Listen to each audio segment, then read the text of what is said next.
భావము లేగదూడలను తలచుకొని గేదెలు పాలను నిరాటంకంగా స్రవిస్తూ ఉన్నాయి. ఆ పాలధారలతో ఇంటి ప్రాంగణమంతా తడిసి బురదమైపోయింది. ఇంత సంపద కలిగిన గోపాలునికి నీవు చెల్లిలివైతివి.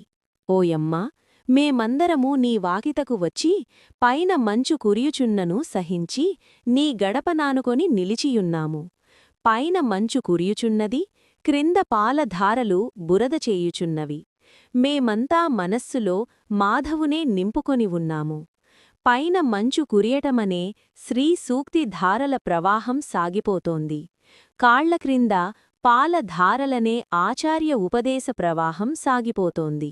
మనస్సులలో నిరంతర మాధవ సంశ్లేష భక్తిధారల విచ్ఛిన్నంగా పొంగిపొరల్లుతున్నా ఈ ముప్పేట ధారలతో తడిసికూడా నిన్ను మా గోష్ఠిలో చేర్చుకొనుటకై నీ వాకిట గుమ్మాన్ని పట్టుకొని నిలబడి ఉన్నామమ్మా.